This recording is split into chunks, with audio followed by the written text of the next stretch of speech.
1984, iniciou-se a restauração da Fortaleza de Santa Cruz. E a ideia de restaurar esse conjunto defensivo da ilha de Santa Catarina, um dos maiores sistemas defensivos do Brasil, começou com Luiz Saia. Luiz Saia era professor e diretor do 4º distrito do IFAM. E ele, preocupado com esse conjunto, esteve aqui, conversou conosco e disse uma coisa que eu gravei até hoje. Se a comunidade não tem interesse nas suas fortalezas, não merece tê-las. Um dos requisitos para a restauração seria haver um ocupante, e ninguém melhor do que a Universidade Federal de Santa Catarina. Por isso, em abril, acredito, de 74, salvo engano, eu levei de lancha o professor Caspar Eric Stemmer, que era o reitor da universidade, a Inhatumirim. Chegando lá, aconteceu aquilo que acontece com todos que visitam a Fortaleza. Ele se entusiasmou pela ideia. Se entusiasmou pela ideia um pouco ficcionista, um pouco avançada demais, da universidade assumir a ilha. E assim foi feito. E assim começou o trabalho de restauração.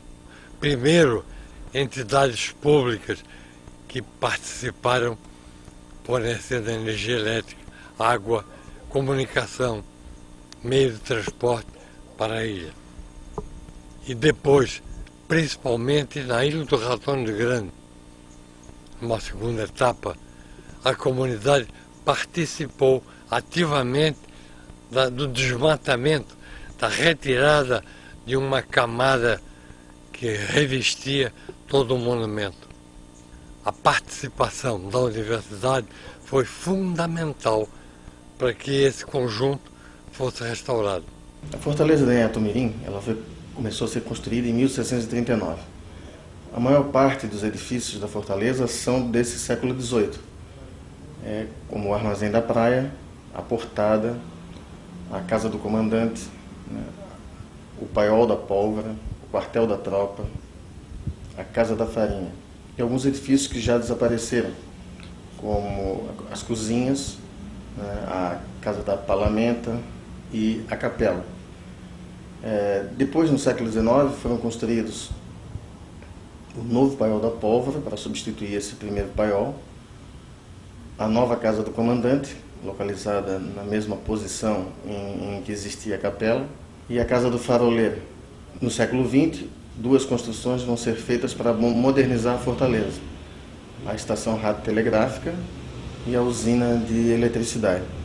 De todas essas construções, as mais significativas são realmente o Quartel da Tropa, que é um quartel majestoso, o maior quartel existente em todas as fortificações brasileiras.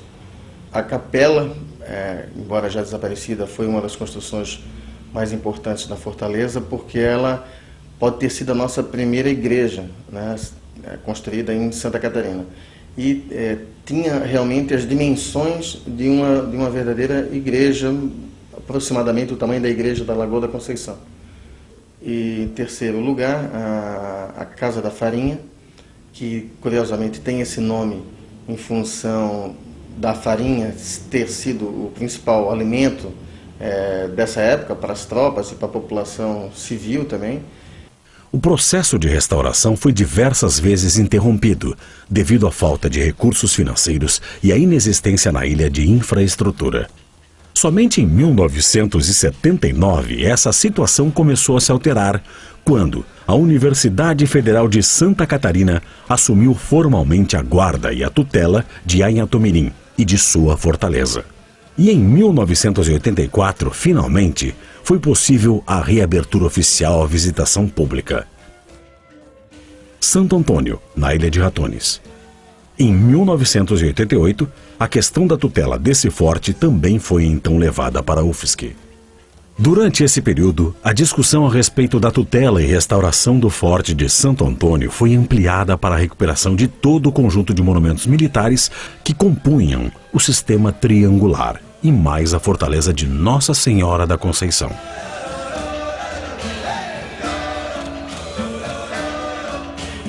Em 1989, surge o projeto Fortalezas da Ilha de Santa Catarina, 250 anos da história brasileira. Em outubro daquele mesmo ano, foi firmado o convênio entre a Universidade Federal de Santa Catarina e a Fundação Banco do Brasil. O valor de aproximadamente US$ 1 milhão foi investido, considerado o maior financiamento para projeto cultural no estado de Santa Catarina em toda a sua história. Em 1989, foi iniciada a pesquisa arqueológica, aqui já tendo antevendo a restauração que ocorreria nos anos seguintes. Essa pesquisa arqueológica evidenciou uma série de elementos, mas como a fortaleza estava muito arruinada, houve também um trabalho de acompanhamento arqueológico durante a execução da obra, e que inclusive descobriu várias coisas e nos fez mudar até bastante o projeto inicial em função desses achados arqueológicos que foram sendo encontrados durante a própria execução da obra, né? Concluiu-se que o Forte de Santo Antônio foi utilizado como lazareto por ocasião da epidemia de cólera que se alastrou sobre o país.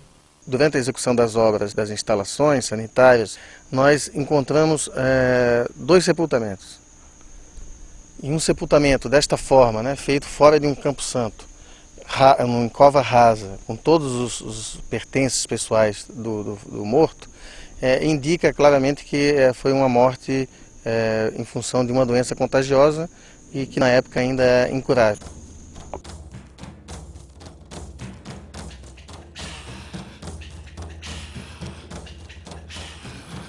O processo de restauração das fortalezas ele se complementou com a produção de vídeos, de documentários, livros, uma série de atividades artísticas e também com o CD-ROM Fortalezas Multimídia e com o Banco de Dados Mundial das Fortificações. Através dessas 2 ferramentas, nós conseguimos fazer o registro e a documentação de todo o processo de restauração por que passaram as nossas fortalezas e pelas quais também passaram fortificações em outras cidades do Brasil e em outros países. Estamos comemorando os 30 anos do processo de restauração das fortalezas. Tá? Então, faz 30 anos que a Universidade assumiu a guarda desse sistema de fortificações. A Universidade restaurou todo esse aparato turístico e devolveu à comunidade. Hoje, qualquer um pode visitar esses verdadeiros museus ao ar livre. E outro ponto que tem que ser destacado é o benefício social que isso gerou. Lembro bem que quando abrimos a primeira fortaleza ao público, foi em Anhatomirim, não tínhamos nenhuma escuna, nenhum barco para fazer transporte para levar as pessoas para a visitação. Trouxemos uma embarcação de fora. Hoje, nós temos mais de 25 embarcações transportando turistas para essas ilhas, para as 2 ilhas menores, que é Anhatomirim e Ratones. Isso envolve, nessas 25 embarcações, mais de 350 pessoas trabalhando diretamente com o transporte de turistas. Nas comunidades periféricas às fortalezas, gerou a criação de vários restaurantes para atender essa demanda de público que nos visita. E isso também gerou emprego e renda para a comunidade. Outra função importante desses 3 monumentos que a Universidade mantém é a parte cultural. É um espaço destinado a exposições, mostras fotográficas. Temos um projeto interessante no Forte São José da Ponta Grossa, que a gente cedeu um espaço para as rendeiras da comunidade.